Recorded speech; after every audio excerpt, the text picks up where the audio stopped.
우리 다 같이 기도함으로써 추수감사주일 하나님께 드리겠습니다. 하나님께 감사하여라. 그는 선하시며 그 인자하심이 영원하다. 우리가 낮아졌을 때 우리를 기억하여 주신 분께 감사하여라. 그 인자하심이 영원하다. 우리를 우리의 원수들에게서 건져주신 분께 감사하여라. 그 인자하심이 영원하다. 육신을 가진 모든 사람에게 먹거리를 주신 분께 감사하여라. 그 인자하심이 영원하다. 하늘에 계신 하나님께 감사하여라. 그 인자하심이 영원하다. 하나님 아버지 감사합니다. 또 우리가 할 것은 하나님께 감사드릴 일밖에 없습니다. 오늘 특별히 추수감사주일을 맞이해서 하나님의 모든 감사를 주님께 드리는 주일이며 또 우리 사랑하는 가족과 친지들, 또 VIP들을 모시고 함께 예배드리는 복된 날입니다.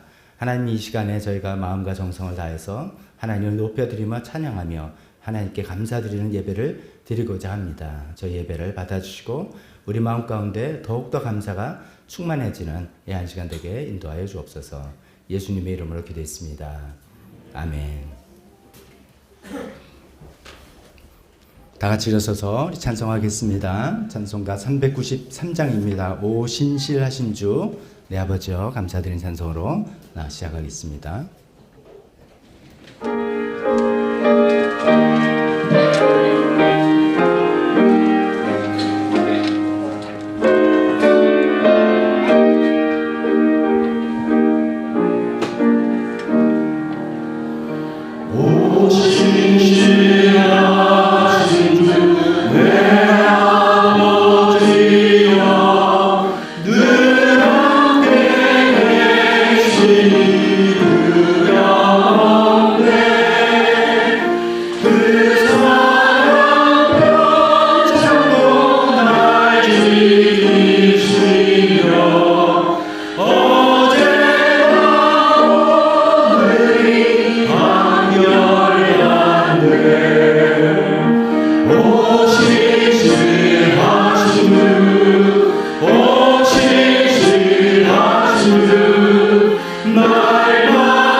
교동문으로 이어지겠습니다. 교동문은 여러 가지 감사 주제를 제가 인도하고 여러분께서는 성경 말씀을 통해서 믿음을 고백하는 그런 형식으로 진행하겠습니다. 교동문 하실 때 여러분들이 소리를 서로 같이 듣고 같은 템포로 다 해주시면 더 좋을 것 같습니다. 사랑하는 여러분, 올 한 해 우리를 인도하신 하나님의 은혜를 함께 기억하며 감사로 나아갑시다.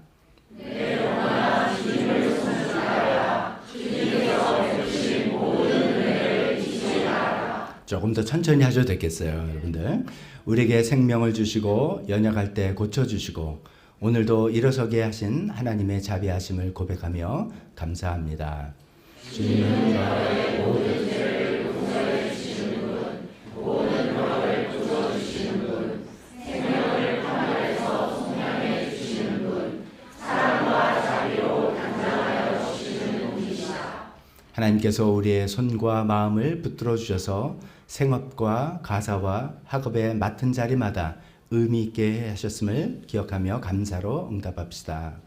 주 우리 하나님, 우리에게 은총을 베푸셔서 우리의 손으로 하는 일이 견실하게 하여 주십시오. 가정이라는 울타리 안에서 사랑으로 지켜주신 주님을 찬양하며 우리의 가정 위에 베푸신 은혜를 감사합시다. 내 집 앞가에 있는 내 아내는 열매를 많이 맺는 포도나무와 같고 내 상에 둘러앉은 내 아이들은 올리브나무의 물과도 같다. 주님을 경외하는 사람은 이와 같이 복을 받는다. 함께 하나님을 찬양하고 서로의 삶을 함께 나누어 나누며 자라가게 하신 이 교회를 주신 하나님께 마음 모아 감사합시다. 성도들과 함께 시민이며 하나님의 가족입니다.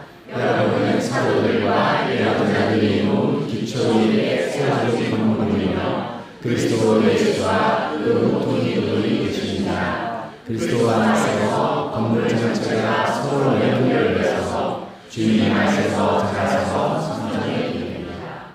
돌아보면 모든 순간에 함께하신 주님을 기억하며 기쁨과 눈물 모두를 감사로 고백합시다. 모든 일에 감사하십시오. 이것이 그리스도 예수 안에서 여러분에게 하시는 하나님의 뜻입니다. 아멘.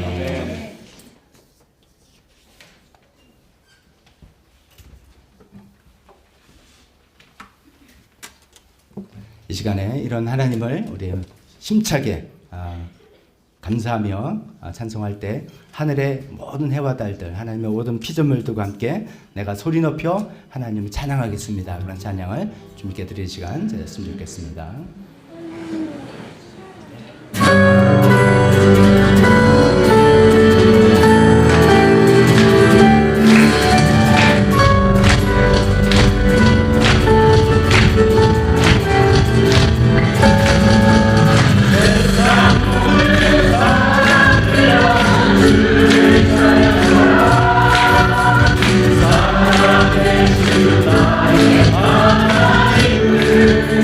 Thank you.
복이 있는 자 무슨 뜻입니까? 살아있는 사람.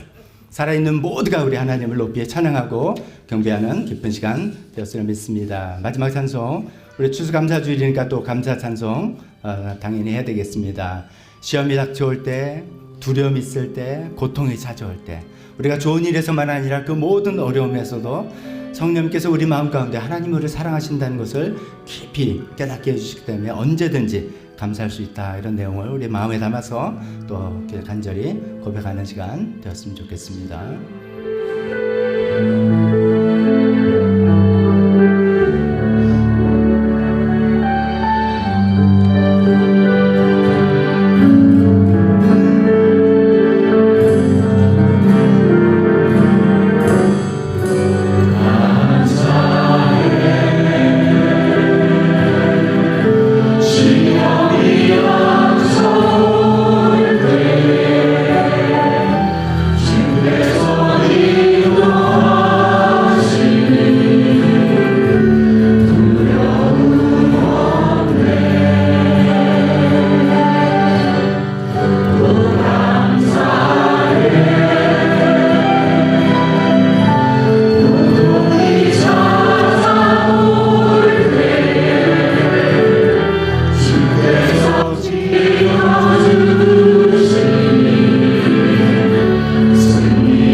아멘. 아멘. 다 자리에 앉으시기 바랍니다.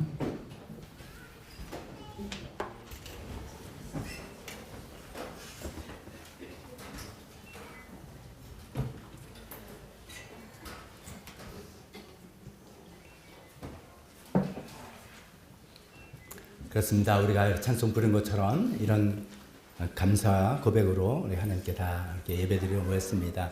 오늘 추수감사주일을 맞이해서 또 하나님께 모든 감사를 드리면서 동시에 또 많은 분들을 함께 하나님께 예배드리자라고 오신 많은 분들 계십니다. 일일이 호명해서 소개하는 것보다도 전체 다 오신 분들 잘 오셨습니다. 우리 박수로 환영하겠습니다.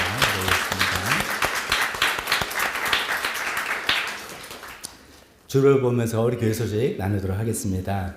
오늘은 추수감사주일입니다. 추수, 가을 수확을 하고 그때 이제 하는 것처럼 하나님께 한 해의 감사를 다 드리자라는 교회 절기입니다.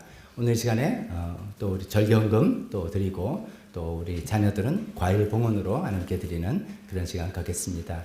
나중에 이제 대표 기도하시고 난 다음에 헌금 전에 과일 봉헌 먼저 하고 그 다음에 헌금하고 그 다음 봉헌 기도하고 이렇게 그 다음에 간증하고 이렇게 하겠습니다. VIP 환영 오신 분들 너무 감사하고 우리 환영했고요. 또 많은 자매님들이 손수 수고하셔서 음식을 장만했습니다. 우리 테이블에 나중에 이제 디스플레이 될 텐데 같이 우리 먼저 오신 분들, 새로 처음 오신 분들 먼저 배려해서 자리도 좀 배치해드리고 음식 먼저 제공해드리고 하면 좋겠습니다. 그래서 또 풍성한 교제 되었으면 좋겠습니다. 오늘 이제 또 평신도 세미나 다녀오신 분 간증, 네 번째로 마지막 순서입니다. 민태리 명재님 또 간증해 주시겠습니다.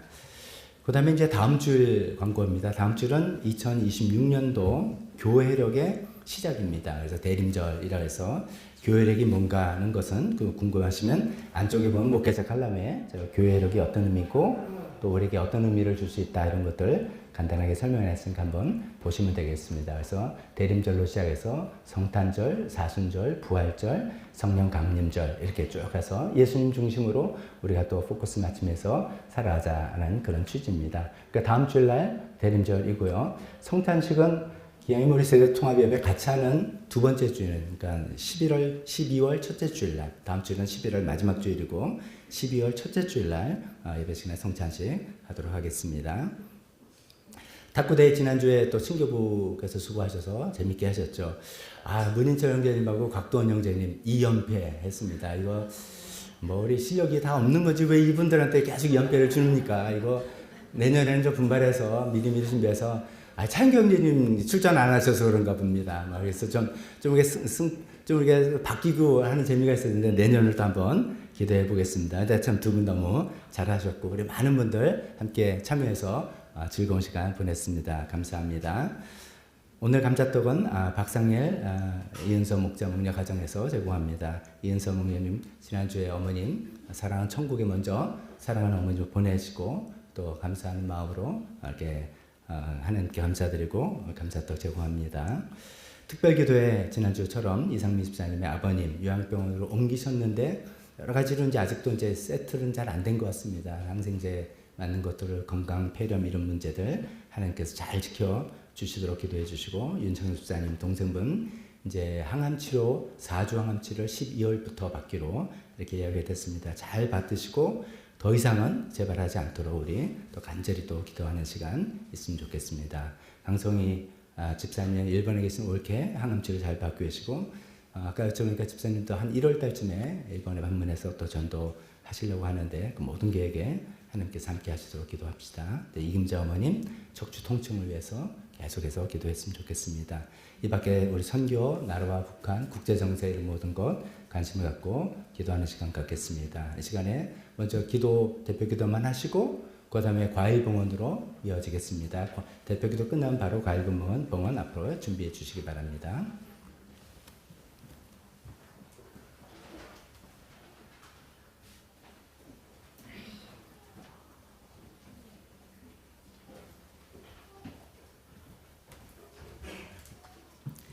다 함께 기도드리시겠습니다. 사랑의 하나님, 추수감사절을 맞아 한 해 동안 베풀어 주신 은혜를 기억하며 주님께 감사와 찬양을 올려드립니다. 오늘은 특별히 VIP 초청 주일로 새로운 영혼들을 우리 교회로 인도해 주신 주님의 은혜에 감사드립니다.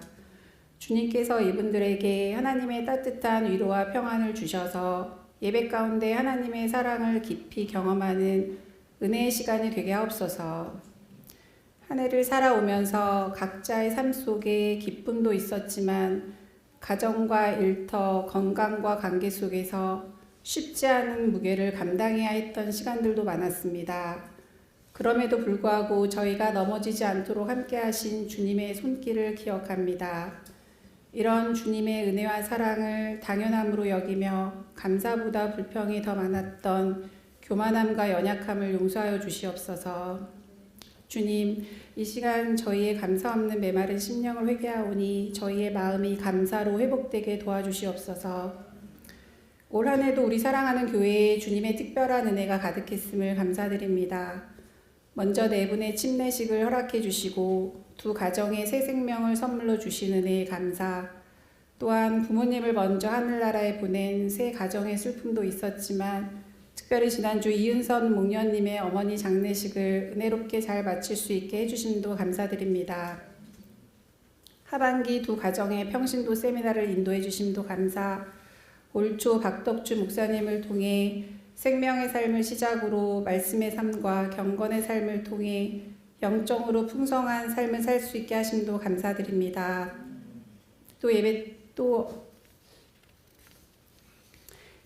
각 목장의 목자 목녀님 예배 때마다 아름다운 찬양으로 섬겨주시는 찬양팀과 음향팀, 올해로 세 번째 탁구 대회를 위해 수고해 주신 친교부 나은정 집사님과 팀원들까지 모두 주님의 이름으로 축복합니다.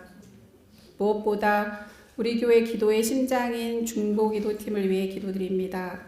이분들의 헌신을 주님께서 친히 기억하여 주시고 중보기도팀 한 분 한 분에게 영적인 기름 부음을 더하셔서 영적 공격과 피곤함에서 지켜 보호하여 주옵소서. 또 먼 거리에서도 예배를 사모하며 오셔서 앞자리를 든든하게 지켜주시는 우리 어머니들의 영역간의 강건하로 지켜주시옵소서. 조이커너, 조이랜드, 제이드리머를 위해 기도드립니다. 올 한 해 다양한 캠프에 수고해 주신 김미선 전도사님과 신혜경 부장님, 선생님들에게 지혜와 능력을 더하여 주시고 우리 자녀들이 세상 가치관 속에서 믿음을 잃지 않고 하나님 말씀 안에서 주님 기뻐하는 자녀들로 성장하게 도와주시옵소서. 이상미 집사님의 부친, 강성희 집사님의 올케이신 박선영 자매님과 함께 하시어 육신의 고통을 덜어주시고 구원받아 천국 소망을 품게 하여 주시옵소서. 또한 윤창섭 집사님의 동생 윤성우 형제님의 항암 치료 과정과 1월 8일 수술을 앞두고 척추 통증으로 고생하시는 이금자 어머니에게도 함께 하시어 치유와 회복의 손길을 더하여 주시옵소서. 특별히 녹내장으로 고생하시는 최용구 집사님을 위해 기도드립니다. 안압이 낮아져서 수술이 취소됨에 감사드리며 수술 없이 안압이 정상에 되어 최대한 남은 시력을 잘 유지할 수 있도록 도와주시옵소서. 11월 말 하반기 은행 상환을 위해 기도드립니다. 주님의 도우심 안에서 잘 진행되게 하시며 우리의 마음과 정성이 하나 되게 하시어 이번 추수감사 헌금을 통해 하나님의 신실하심과 공급하시는 은혜를 깊이 경험하게 하옵소서. 이 모든 과정을 위해 묵묵히 수고하며 헌신하시는 김경찬 재정부장님을 주님의 이름으로 축복합니다. 나라와 북한을 위해 기도드립니다. 불안한 경제 상황과 분열된 사회 가운데 하나님 나라의 공의와 정의가 세워지게 하시며 북한의 지하교회를 보호하여 주시옵소서. 또한 하늘꿈학교의 탈북 청소년들이 주님을 만나 죽은 영혼이 살아나고 구원받는 역사가 일어날 수 있도록 도와주시옵소서. 네팔과 시티미션을 위해 기도드립니다. 열악한 환경 속에서도 복음을 전하는 라진 목사님이 지치지 않도록 영육간의 안정과 공급을 채워주시고 시티미션 교회와 믿음의 공동체가 굳건히 세워지게 하옵소서. 오늘 말씀을 전하시는 박덕주 목사님을 위해 기도드립니다. 성령님 함께하여 주셔서 능력의 말씀을 전할 수 있도록 붙잡아 주시옵소서. 선포되는 말씀을 통해 우리의 생각과 삶이 변화되어 말씀 앞에 다시 감사로 서는 결단과 순종이 일어나게 하옵소서. 이 모든 말씀 예수님의 이름으로 기도드립니다.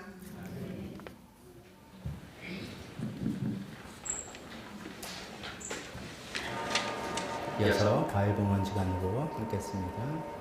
김예나, 김예서, 김예경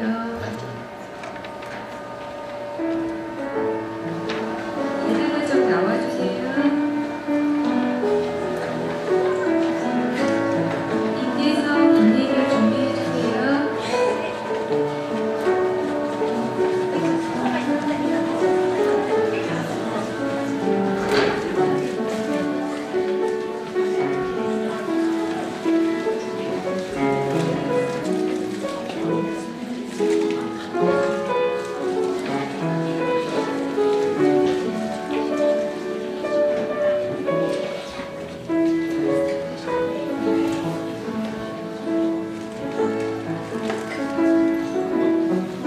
김예서, 김예경, 김예나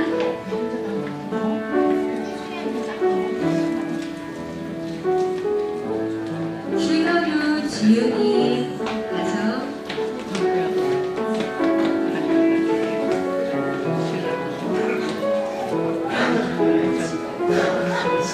자, 시연이 가정 가지세요.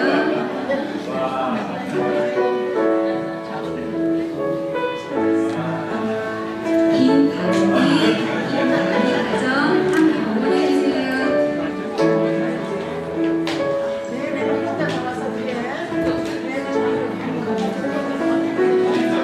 정윤재 가정 권호수 권다영 가정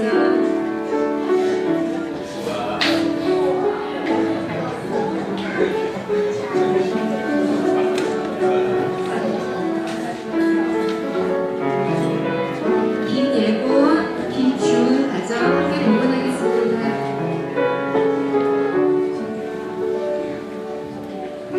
헌금일들 다 준비해 주세요.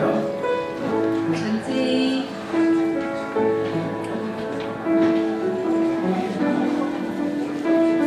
수인 호수아 수인 호수아 가정 응원하겠습니다.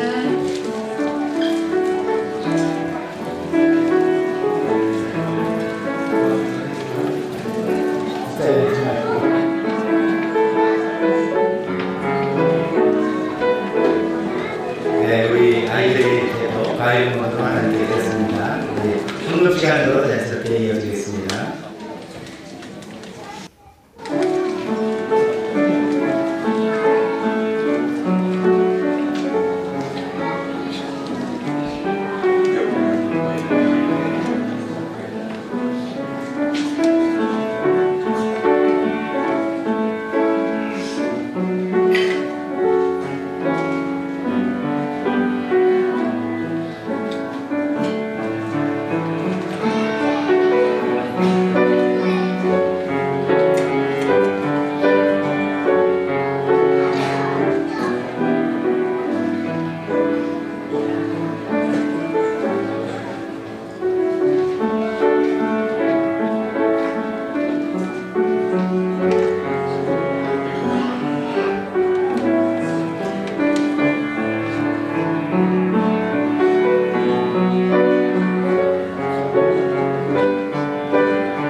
봉헌 기도 드리겠습니다. 하나님 아버지, 오늘 추수감사주를 맞이해서 우리 자녀들이 하나님께 과일을 봉헌했습니다. 하나님 부모님과 함께 상의해서 과일을 정하고 이렇게 앞에 나와서 하나님께 드리는 이 귀한 마음을 주님 받아주시고 그 자녀들을 축복하여 주옵소서. 하나님의 사랑과 하나님의 지혜로 아이들 잘 성장하고 하나님을 잘 믿는 그런 아이들로 다 삼아주셨기를 간절히 기도합니다. 하나님, 오늘은 또 저희가 추수감사 절기헌금으로 주님께 드립니다. 특별히 우리에게는 의미 있는 시간입니다. 우리 교회 상환의 1차 상환을 다 마치는 귀한 헌금을 저희께 드립니다. 하나님께서 이때까지 인도해 주신 그 신실하심을 우리가 다 기억하며 하나님 계속해서 의지하고 신뢰하고 나갈 수 있겠다는 그런 다짐으로 나아가고자 합니다. 주님, 이렇게 드리는 헌금 주님께서 받아주시고 하나님 나라에 귀하게 사용하여 주옵소서. 예수님 이름으로 기도했습니다. 아멘. 이 시간에 이어서 민태리 경장님 평신도 세미나 우리 교회가 이제 가정교회를 추구하고 있는데 그 세미나 다녀오셔서 소감을 발표하겠습니다.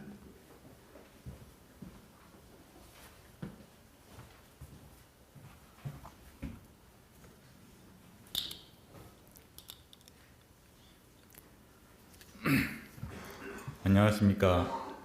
드림 목장의 민태림입니다. 저는 4주 전 세 분의 목장 식구들과 함께 분당 성시교회에서 진행된 평신도 세미나에 잘 다녀왔습니다. 세미나 참석 전부터 마칠 때까지 저희를 위해 기도해 주신 교회 성도 여러분께 진심으로 감사드립니다. 예수님을 영접한 후 오랜 시간 동안의 방황을 통해 누구보다 더 나약한 내 자신을 알게 되었고, 저 자신의 믿음의 회복을 위해서는 혼자 믿음 생활을 하는 것이 아닌 믿음의 공동체를 통해 교제하고 서로 기도해야 한다는 것을 하나님은 깨닫게 하셨습니다. 이렇게 목장에서 삶을 나누고 사랑과 은혜를 받고 목사님과의 생명의 삶 공부를 통해서 믿음의 처음을 다시 한번 돌아보고 배우면서 일상 속에서도 주님과 교제하는 시간이 늘어나게 하심에 감사했습니다. 우리 교회로 오기 전부터 아내 김주연 집사로부터 평신도 세미나에서의 경험과 은혜에 대한 이야기를 들어왔기에 평신도 세미나에서는 어떤 은혜를 받을지 참석을 손꼽아 기다렸습니다. 제가 만나보지 못한 믿음의 형제 자매들의 신앙생활을 가까이서 체험하고 배우면서 하나님께서 제 개인의 신앙을 영적, 지적으로 성장시켜 주시기를 바라는 소망이 있었습니다. 이렇게 저 자신의 신앙 회복에만 집중하던 저는 세미나 참석 전에 가정교회를 처음으로 체계적으로 만드신 최영기 목사님께서 쓰신 가장 오래된 새 교회라는 책을 읽게 되었습니다. 이 책을 통해서 가정교회의 필요성과 중요성에 대해서 더욱 깊이 깨닫게 되었고, 평신도 세미나에서의 7번의 강의를 통해서 가정교회가 어떻게 운영되어야 하는지 실제 가정교회에서의 경험들을 들으며 배워가게 되었습니다. 그중 가장 크게 배우고 공감한 것은 목장에서 삶을 나누는 것이 인간의 정적인 부분을 터치한다는 점이었습니다. 지, 정, 의가 있는 인간은 누구나 그중 정적인 부분이 채워지는 것이 필요한데, 목장에 와서 세상에서 말하지 못하는 자신의 연약함을 터놓고 얘기하고 또 공감받고 위로받을 때 정적인 부분이 채워진다는 말이 깊이 공감이 되었습니다. 또 이런 점은 예수님을 안 믿는 사람들도 느낄 수 있는 점이라서 교회의 본질인 영혼 구원을 위해서도 정적인 나눔을 할 수 있는 목장이 더욱 필요하다고 공감했습니다. 그런 설명을 들으면서 예수님을 막 영접했던 고교 시절, 교회 친구의 제안으로 매주 1, 2회씩 공중전화로 큐티를 나누었던 일이 떠올랐습니다. 성경 지식이 별로 없는 초신자였던 제가 그 친구와 함께 새로 전도한 친구에 대한 이야기와 학교에서의 고민을 서로 나누는 것만으로도 위로가 되고 신앙생활에서 도전하고 싶은 일들이 생겼던 기억이었습니다. 지금 생각해보면 그것도 둘만의 목장이었다는 생각이 들었습니다. 또 생명의 삶 공부 때 배운 신앙생활의 기본인 관계의 중요성이 바로 그런 것이었다는 생각이 들었습니다. 참고로 그 친구는 한 교회의 집사로서 지금도 신실한 신앙생활을 하고 있습니다. 2박 3일 동안 저희를 섬겨주신 태국 목장의 김성수 목자님과 김원아 목녀님의 삶은 저희 부부에게는 정말 큰 영감이 되었습니다. 목장 외에도 교회에서 주일 식당 주방장으로 섬기시는 목녀님과 세미나 내내 순조로운 진행을 위해 분주히 챙기시던 목자님, 성시교회가 가정교회로 전환할 당시 가정교회가 올바른 믿음의 방향인지에 대해서 공부하고 기도하고 고민하던 끝에 순종의 마음으로 목자로서 섬기는 과정 속에서 가정교회의 중요성과 필요성을 더욱 깊이 깨닫게 된 과정, 그리고 영혼 구원을 위해 기도하는 마음 등을 보고 들으면서 열정적으로 사회생활을 하시는 가운데서도 부부가 서로 격려하면서 각자의 달란트를 활용해서 하나님 일의 섬김과 영혼 구원에 열심히신 모습을 저희 부부에게 보여주시는 하나님께 감사의 기도를 드렸습니다. 이틀째 저녁 목장 탐방 시간에 저희 부부가 방문한 태국 목장은 주로 중고등학생 자녀가 있는 부부들로 구성된 목장이었습니다. 목장 식구들의 삶의 이야기와 기도 제목을 나눈 후 저희 부부도 이야기할 기회가 주어졌는데 그때 저는 자폐 스펙트럼인 저희 작은 형님에 대한 이야기를 잠깐 했습니다. 그때 유독 한 분이 제 이야기를 경청하셨는데 나중에 목자님을 통해서 그분의 8살 된 둘째 자녀도 자폐 스펙트럼 판정을 받았다는 사실을 알게 되었습니다. 그나마 경미한 증상이라고 하지만 가족의 어려움과 끝없는 고민을 알기에 더군다나 부모로서의 마음이 어떨지는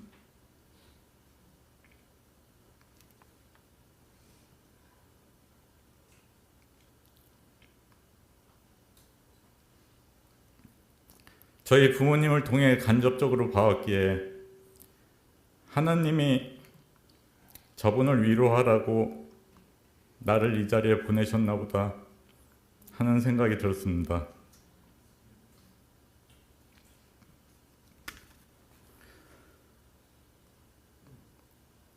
다음날 그 목원분과 오히려 목장 시간보다 더 많은 대화를 나누었고 세미나 이후에는 미국 변호사로서 본인도 자폐 자녀를 두고 있기에 자폐 가족들을 법률적으로 변호해주는 아내의 선배가 만든 교육 자료를 보내주기도 하면서 서로 기도하고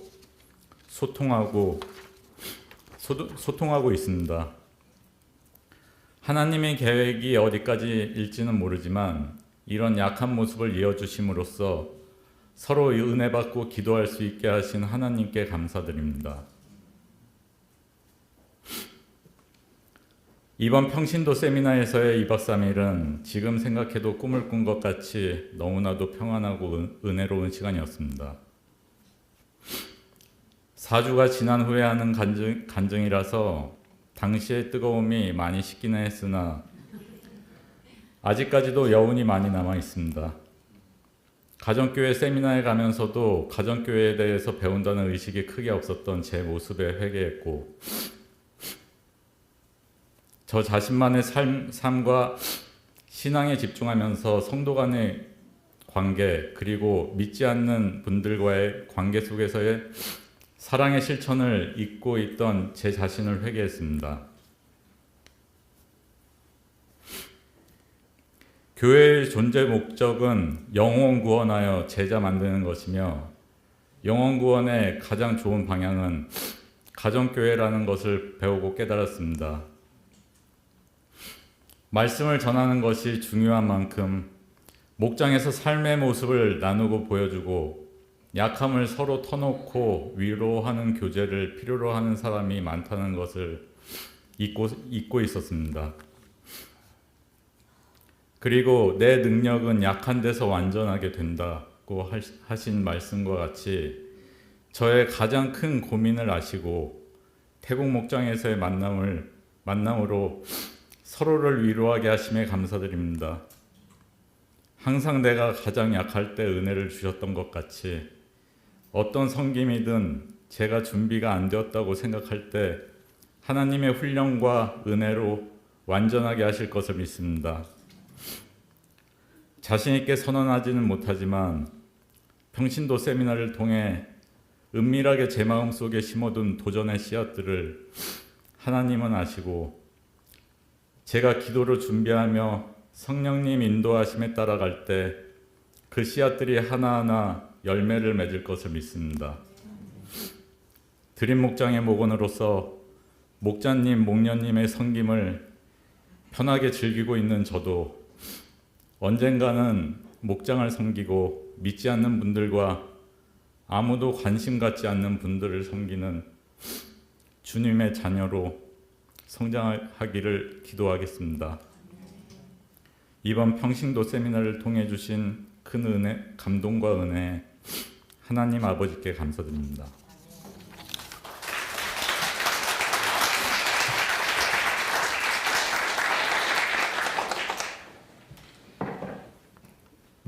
매번 평신도 세미나 다녀오신 분들 말씀 들어보면 참 희한하게 하나님께서 매치해 주시는 것 같아요.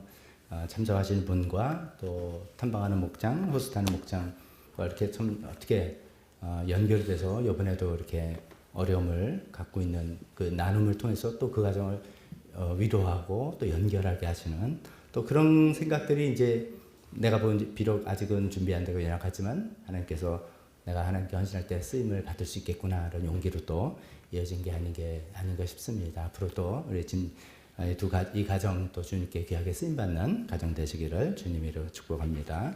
설교 시간입니다. 우리 다 같이 일어나서 설교 본문 읽고 아이들은 벌써 나갔군요. 설교 본문 읽고 설교 시간을 이어지겠습니다. 굉장히 짧은 본문, 잘 아시는 본문 데살로니가전서 5장 16절에서 18절입니다. 함께 읽겠습니다. 시작.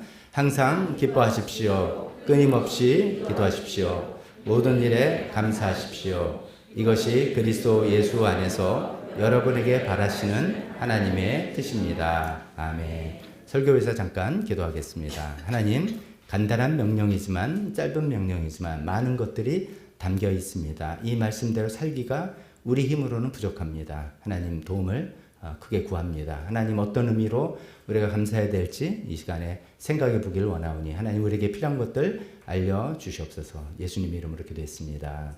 아멘. 자리에 앉으시기 바랍니다.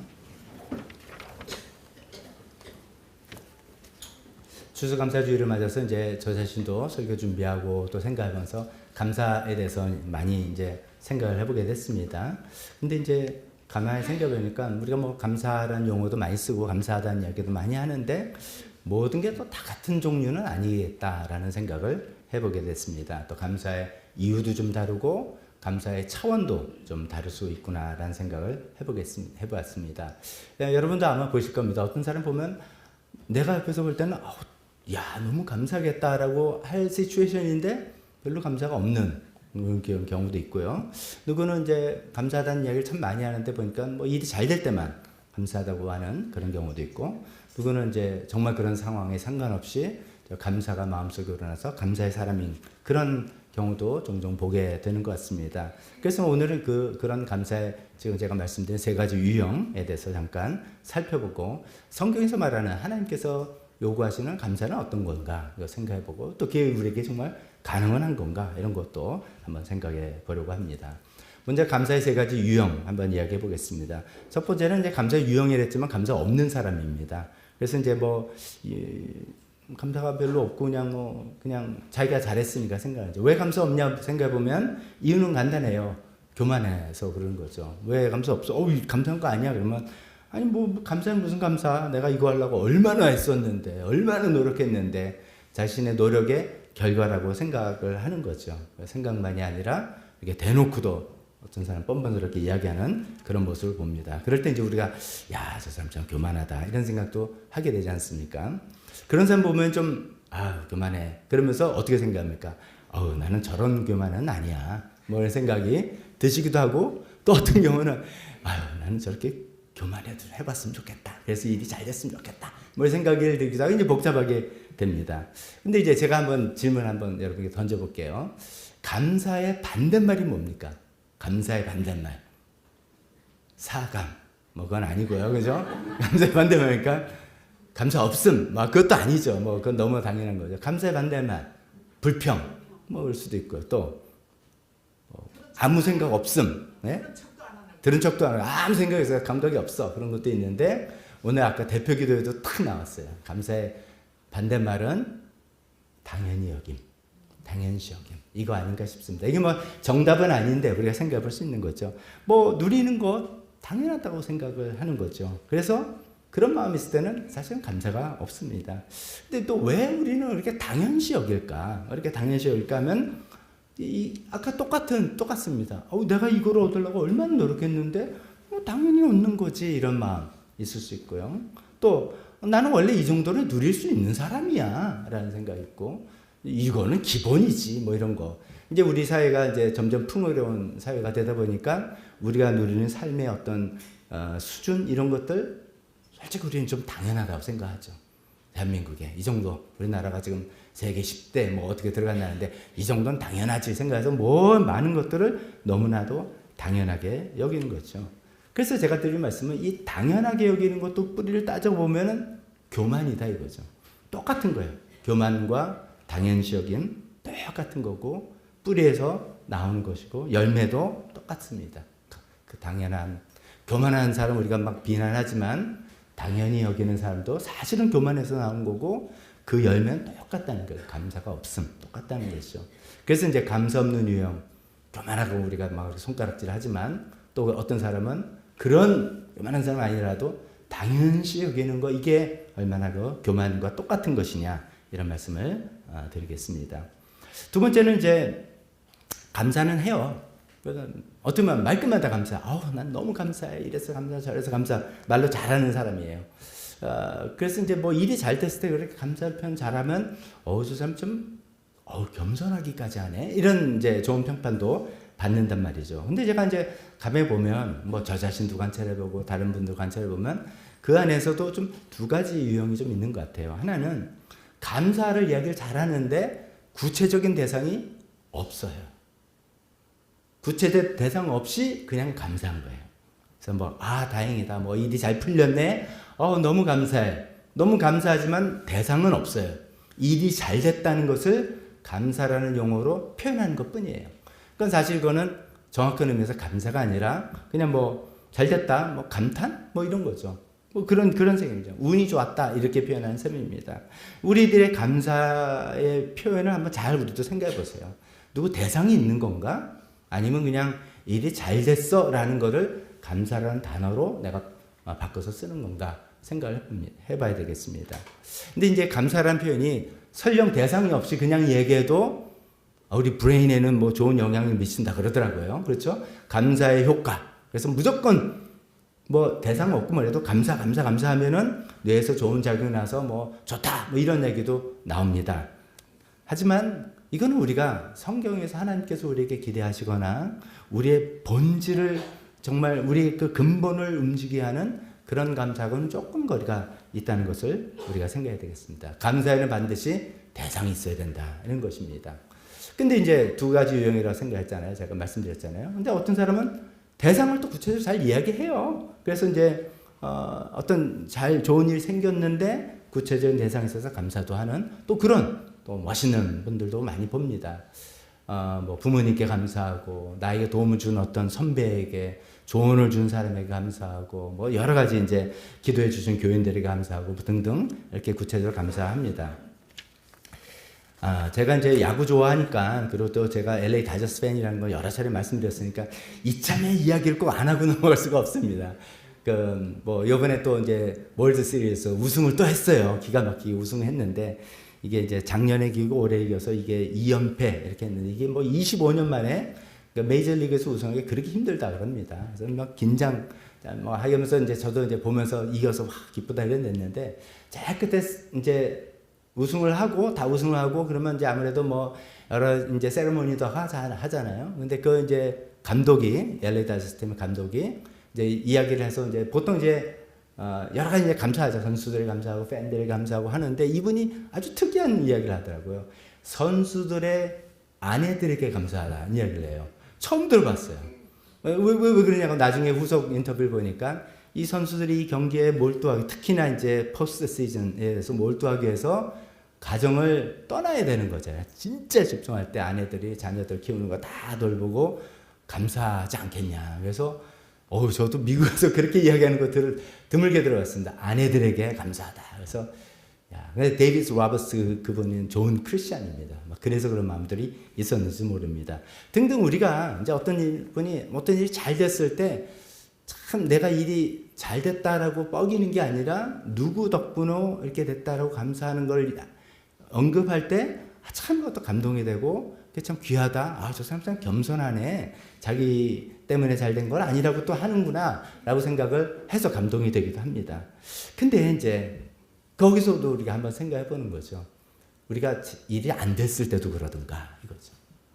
주로 잘 됐을 때만 그렇게 하는 거잖아요. 일이 정말 망쳤는데 어려운데 누구 때문에 감사하다는 얘기는 우리 거의 하지 않습니다. 그리고 또 우리가 감사하는 그 대상, 구체적인 대상이라서 참 귀한 우리의 마음의 자세이긴 하지만 우리가 지금 생각해 보는 것은 오늘 이렇게 우리가 추수감사로 예배드리고 하나님께 감사합니다 하는 것은 이 우리의 모든 감사의 궁극적인 대상은 하나님이다 라는 그 마음, 거기까지 내려가면서 가는 것과는 조금 거리가 있는 것서 조금 아쉬운 그런 것이죠. 그러니까 처음에 감사를 전혀 안 하는 당연히 여기고 교만을 떠는 사람보다는 훨씬 낫지만 또 어쩌면은 감사하지만 아무 대상이 없는 것보다는 또 나은 겁니다. 그러나 구체적인 대상이 있다 할지라도 우리가 거기서 한 단계 더 나가서 성경에서 우리에게 말하는 하나님께 감사하는 것, 하나님으로 인해서 감사하는 것, 이 단계로 나아가 보자라는 말씀을 드리고 싶습니다. 그런 의미에서 오늘 이제 본문 말씀 읽어보니까 제일 끝에 18절에 모든 일에 감사하라라고 되어 있습니다. 모든 일에 감사하라 그냥 쑥 우리가 읽을 수 있는 건데 이게 세상에서 가장 힘든 일 중에 하나인 것 같습니다. 우리가 물론 좋은 일이 생겼는데도 감사하지 않는 교만한 사람이 있습니다. 너무나 좋은 일이 생겼는데도 감사하지 않고 당연히 여기는 또 그런 사람도 있습니다. 그렇지만 우리가 좋은 일뿐만 아니라 좋지 않은 일이라고 생각하는 모든 일에 감사하는 것, 이것이 하나님께서 우리에게 명령하신 거고 이것을 우리가 붙들어 보려고 살아가는 거 아닙니까? 그게 이제 세 번째 감사의 유형이죠. 성경적인 감사. 모든 일에 감사하는 것. 이런 것도 하는 것입니다. 그래서 우리가 늘 하는 표현대로 일이 잘 되어도 감사, 일이 잘 안 되어도 감사. 기도가 응답되어도 감사, 응답되지 않아도 감사. 내가 어떤 사건이 이해가 되어도 감사, 이해가 잘 도통 안 되어도 감사. 웃으면서도 감사, 눈물로도 감사하는 모든 일에 감사하는 사람이 되어라라고 하나님께서 우리에게 말씀하고 있는 것이죠. 근데 그게 어떻게 가능하냐 이거죠. 그게 어떻게 모든 일에 잘 안 된데도 감사할 수 있는가라고 생각하는 것은 하나님께서 지금 말씀하시는 거 뭐냐면 너네 감사 이유가 어떤 결과에 잘 됐냐 잘 안 됐냐 이런 결과에 두는 게 아니라 하나님 때문에 감사하는 사람이 되어라 이야기를 하고 계시는 거죠. 하나님 때문에 감사하라는 거. 하나님 나의 삶을 붙들고 계시고 하나님의 사랑은 변치 않으시고 하나님의 나를 향한 뜻은 영원히 선하신 계획을 갖고 있다는 그 하나님을 완전히 붙들 때 좋건 나쁘건 모든 일에 감사할 수 있게 된다는 것이죠. 제가 지난 주 중에 이제 저로서는 굉장히 의미 있는 제가 옛날 어릴 때부터 신앙생활 했던 모교회라고 할 수 있는 모교회 친구들을 만났어요. 그 중에는 50년 만에 만난 친구도 있어요. 친구라마다 저희 1년 선배들이었어요. 저만 이렇게 있고 저희 동기는 미국에 있고 한 명 먼저 가고 그래서 이제 저밖에 이제 안 남은 셈이고 여긴 다 이제 동기 한 6명을 만났는데 그 중에 진짜 한 누나인데 진짜 50년 만에 봤어요. 제가 옛날에 기억할 때 이제 근데 이제 식사를 하면서 이게 무슨 간증을 하는 시간은 아니었어요. 그냥 오랜만에 얼굴 한번 보자라고 해서 만난 자리였는데, 그 이제 목사가 2명이고 장로가 2명이고 뭐 이제 좀 그런 우리 이제 신앙 교회에서 만난 친구들이 그런 거예요. 근데 이제 목사도 장로도 아닌 그 누나 이야기를 제가 좀 하려고 그러는데, 제가 알기로는 그 누나는 자기가 20대 때 아버지가 돌아가셨어요. 아버지가 그 당시에 돌아가시니까 그 가정이 얼마나 어려운 짐을 어머니와 함께 짊어지고 나갔을 거 아닙니까? 그러면 되게 보통 이제 장남, 오빠가 다 가정을 이끌어 나가야 될 텐데, 그 오빠는 전혀 그런 분이 아니었어요. 제가 어린 나이에도 그 형 이렇게 볼 때 가정을 책임지고 이런 것보다는 굉장히 자유분방하시고 뭐 좀 그렇게 활동하시는 분이었어요. 아니나 다를까 그 오빠 때문에 가정이 너무너무 힘들었다는 거죠. 뭐 이제 가산을 좀 탕진하기도 하고 뭐 등등, 오히려 오빠한테 피해를 당하기도 하고 뭐 정신적인 피해 그런 거죠. 뭐 그런 것도 있고. 그다음에 남편을 10년 전에 보냈어요. 병으로. 그리고 최근에 어머니를 3일 전에 이제 보낸 거예요. 그래서 상중에 이제 약속이 됐기 때문에 만난 거예요. 근데 이제 그러면서 이런 얘기를 하더라고요. 근데 이제 어머니 장례식을 하는데 이제 교회에서 오셔가지고 이제 설교를 하시고 위로를 하시는데, 이제 그럴 땐 보통 고인들에 대한 좋은 추억들, 신앙의 이야기 그런 거 하지 않습니까? 그런 얘기를 할 때는 큰 감동이 없었는데, 그분 이제 오신 목사님이 하나님의 말씀 전하면서 하나님 이야기를 딱 하는데 갑자기 막 너무나 감격이 되고 눈물이 쏟아지더라는 거예요. 우리가 이거를 제가 너무 감사했던 거예요. 그런 게 거기 있는 우리 한 사람 한 사람 다 그런 경험들과 그런 어떤 신앙을 그래도 붙들고 오는 사람들인데, 거기서 뜻밖의 제가 이제 그 누나를 기억하기로는 굉장히 좀 뭐 자유분방하게 뭐 굉장히 좀 엣지해서 열한 모범생 타입이 아니라 많은 것들 하던 이제 그런 누나로 알고 있는데, 그런 뒤안길에 하나님을 어떻게 알게 돼가지고 다른 모든 것들 남들이 보면 객관적으로 좀 안 됐다, 좀 힘들겠다라고 하고 어머니도 보낸 그 상중에 다른 말이 위로가 되는 게 아니라 하나님 이야기를 하니까 그 하나님 때문에 너무나 감동이 되고 감격이 되고 눈물이 터져 나왔다는 그 얘기를 할 때 우리 모두가 정말 너무나 아멘하고 감사하다. 이런 거죠. 이런 감사.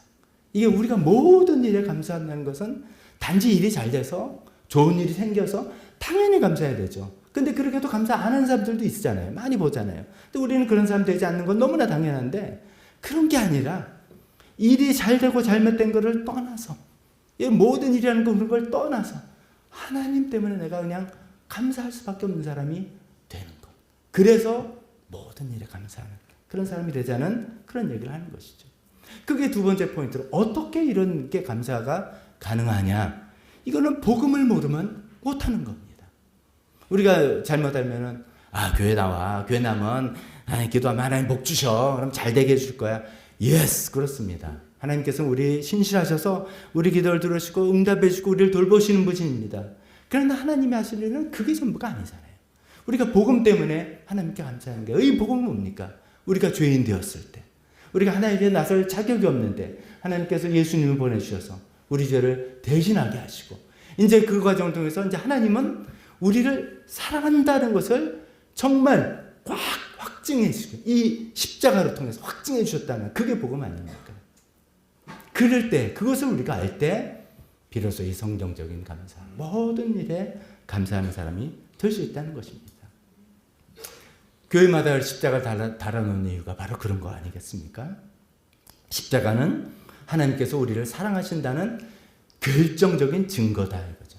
당신 나 좋아해? 그러면 증거 내줘봐. 이렇게 이야기한다면, 예를 들어 결혼하면 그 반지로 증거를 주고 한다는데, 하나님께서는 십자가를 하나님께서 나를 사랑한다는 증거로 보여주셨다는 거지 않습니까?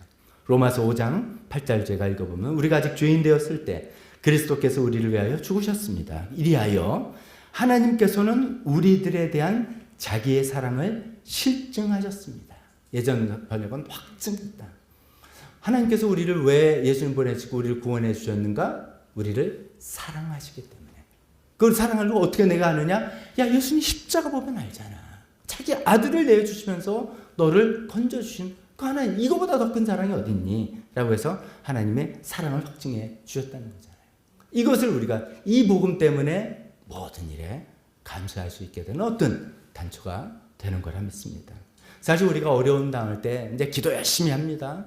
뭐 막 좀 어려움 당할 때 뭐 이제 좀 낙심하기도 하지만 이러지 말고 내가 더 하나님께 매달 기도도 하고 막 하는데 그래도 좀 막 마음이 갈등되고 흔들리는 건 뭐냐면은 일이 안 풀리고 이런 것보다도 우리가 신앙 안에 들어갔을 때는 하나님이 나를 사랑하신다면 내가 왜 이렇게 어려움을 계속 당하나 이거죠.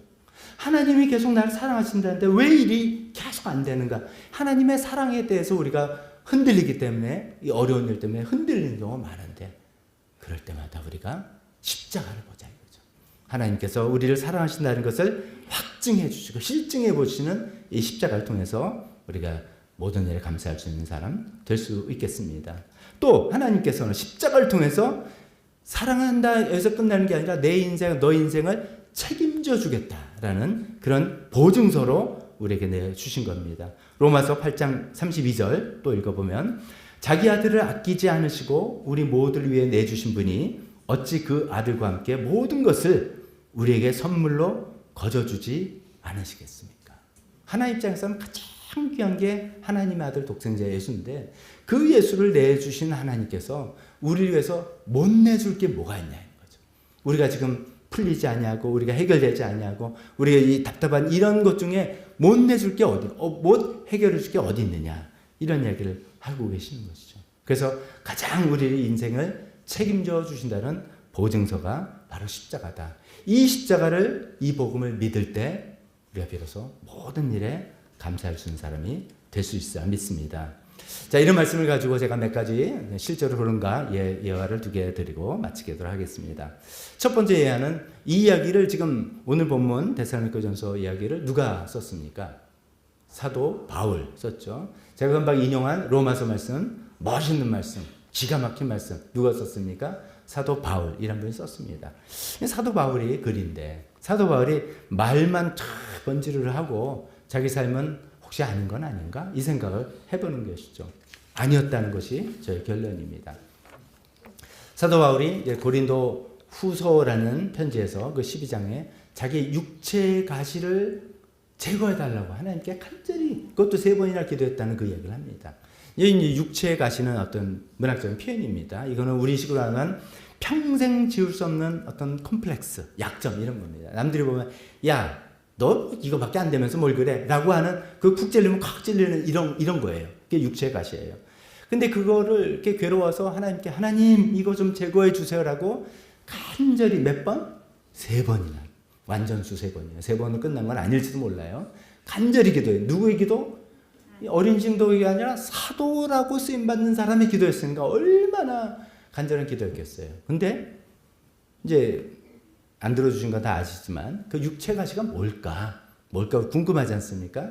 사도 바울은 내 육체 가시는 사실 뭐였어? 라고 이야기는 안 해요. 그래서 이제 그건 우리가 성경을 여러 통해서 해석을 해보는데 이제 크게 2가지 의견이 있습니다. 하나는 육신의 질병이었을 것이다 라고 이야기합니다. 육체의 가시하니까 육신의 질병 중에서 시력, 눈, 안과 질환이었을 것이다 라고 추측을 많이 합니다. 갈라디아서 이제 4장 15절에 이런 말씀이 있습니다. 갈라디아 성도님 여러분이 나를 너무 사랑하신 건 내가 압니다 하면서 여러분 할 수만 있었다면 여러분의 눈이라도 빼내어 내게 주었을 것입니다. 갑자기 눈 얘기를 왜 하냐고요. 사도 바울이 눈이 나쁘다는 걸 늘 알고 있으니까 저 사도를 위해서 내가 눈이라도 빼어줄게요 라고 표현한 게 너무 고마웠다 이 이야기를 하는 겁니다. 그래서 이제 이 육체 가시가 눈 나쁜 게 아닌가 이렇게 생각을 해봅니다. 또 하나 이제 해석은 사도 바울이 지금은 우리가 이제 신약 성경을 대개 누가 썼냐? 사도 바울이 썼고 사도 바울이 위대한 분이고 사도 바울 같은 분이고 이렇게 이야기하지만 당대에는 그렇게 확고하게 인정받지 못했다는 거예요. 당대에는 예를 들어 사도 바울이 막 교회를 하고 그러면 막 3,000명, 5,000명이 모이고 요즘 같은 메가처치 대형교회 하고 뭐 우악 쓰러져라 하면 쓰러지고 이래야 될 것 같은데 아니었다는 거예요. 이분은 계속 순회 전도하고 자기가 자기가 개척한 교회에서도 계속 이제 이슈가 있고 막 그런 사람이었어요. 그러니까 당신 뭐 그냥 뭐 대단한 사람 같지 않네. 뭐 결과 보니까 별로 아닌 것 같아. 당신 따라다니는 사람 당신 배반하고 또 떠나기도 하고 그러니까 별별 없잖아. 그런 사람이 뭘 이렇게 말씀을 전해. 이런 오해와 이런 지탄을 많이 받았다는 거예요. 이게 억울하잖아요. 하나님 이거 없애주면 제가 먹으면 좋을 텐데 이런 마음이 있었다 이렇게 생각도 합니다.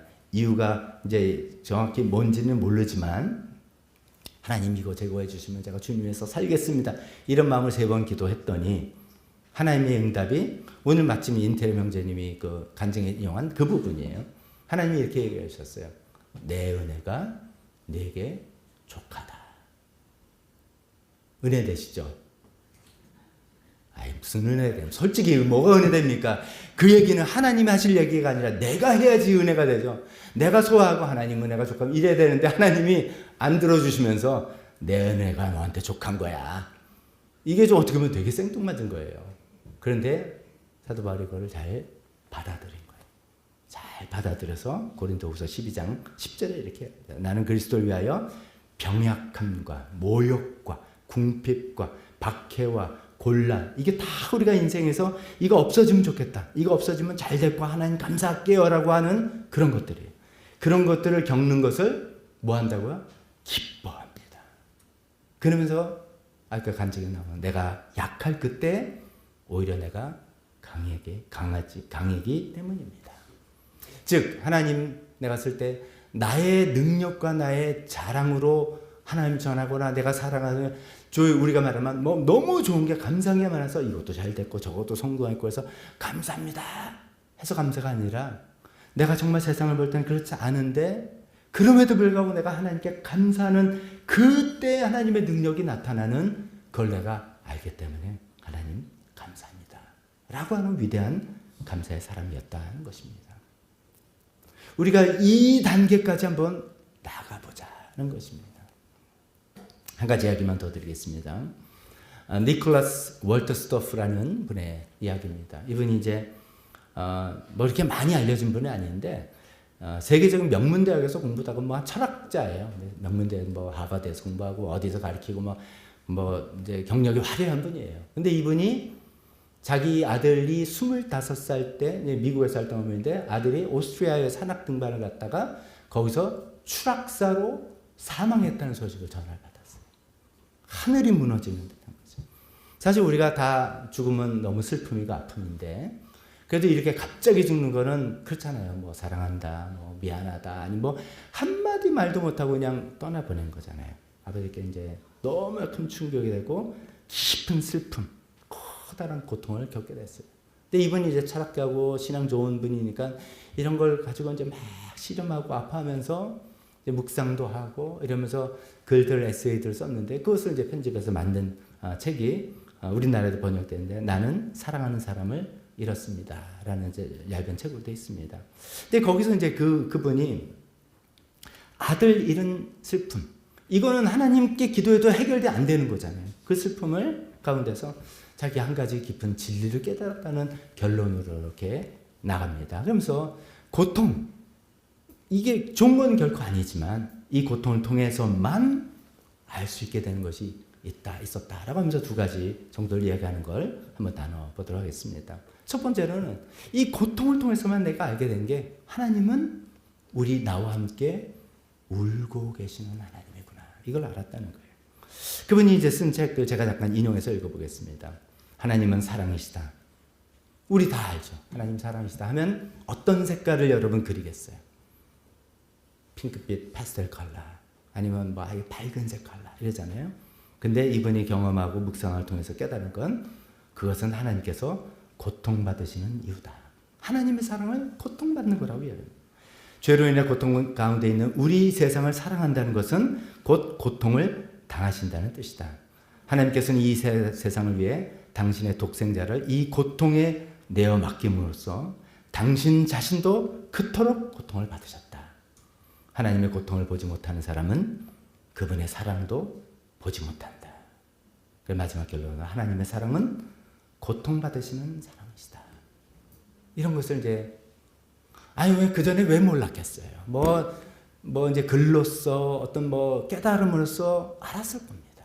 근데 기도로서 뭐 해결될 수가 없는 이 아들의 죽음이라는 고통 가운데 생각해 보니까 하나님이 이 고통을 당하시고 계신 거. 나뿐만 아니라 우리 모든 인류에서 고통을 당하시는 거고. 그래서 우리가 고통당하면서 울고 있지만 울음을 울고 있고 신음하고 있을 때 우리가 깨달을 것은 나 혼자 울고 신음하는 것이 아니라 하나님께서 함께 고통을 당하시고 하나님께서 함께 우리랑 울고 계시는 그런 하나님이구나 라는 것을 깨달았다는 것입니다. 자, 여기서 그게 뭔데요? 라고 말하신 분하고는 인생을 우리가 논할 수가 없습니다.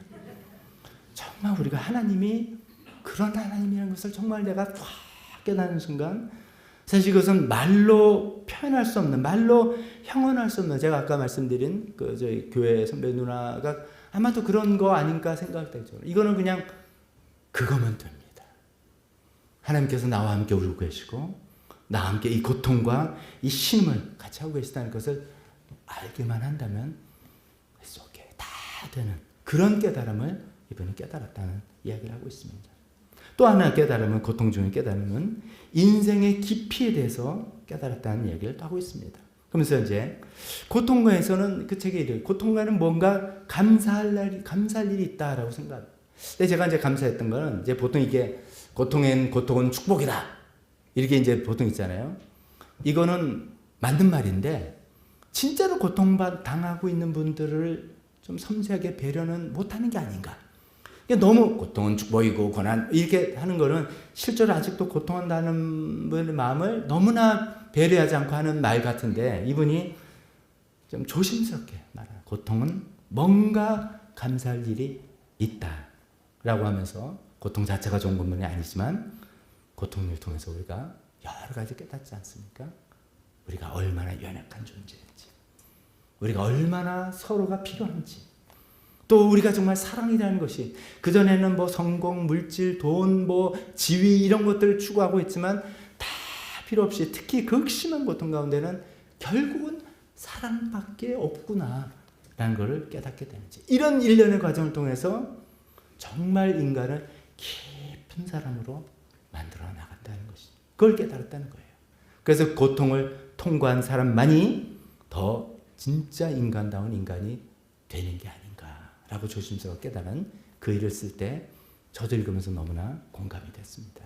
만약 그게 사실이라면 그 고통은 축복이라고 말할 수 있지 않겠습니까? 자, 말씀을 정리해 봅니다.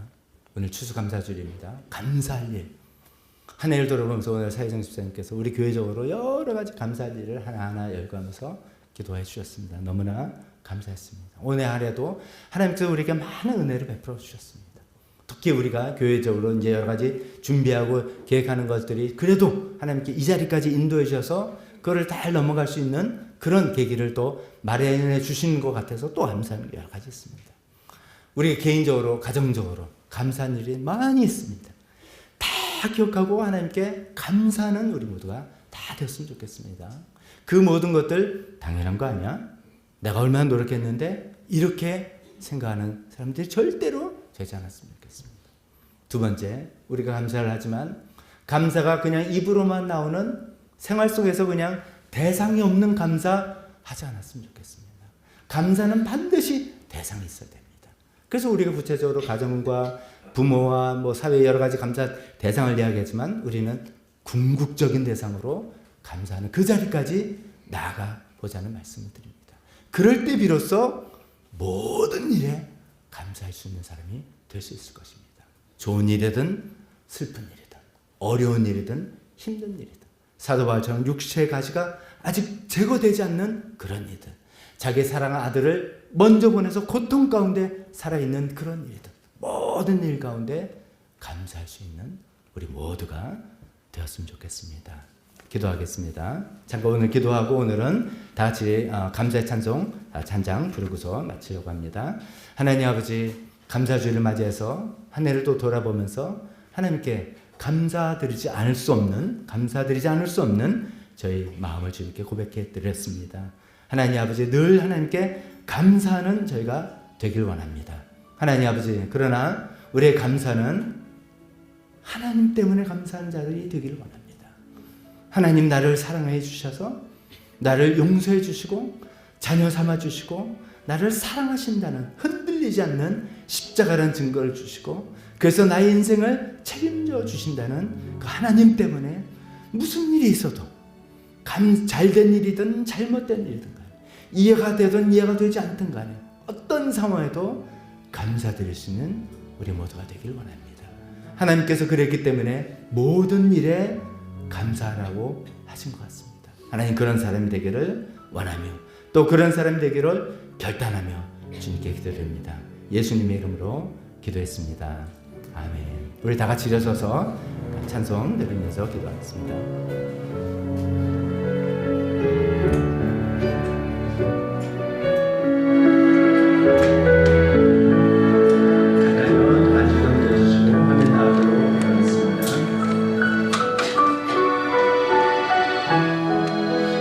나의 구원 하신 주 감사 모든 것 주시옵소서. 시작됩니다.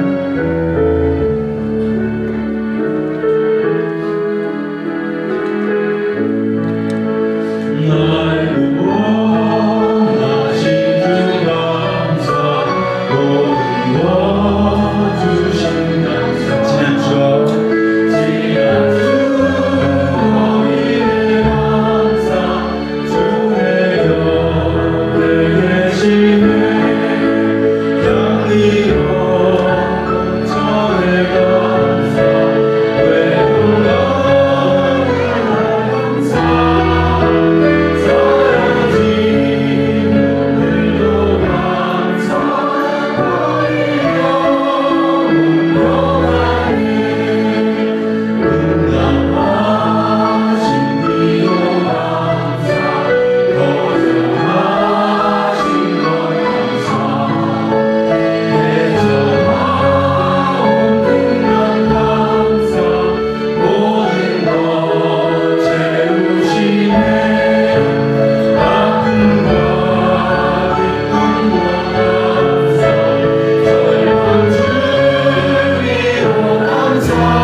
기도하겠습니다.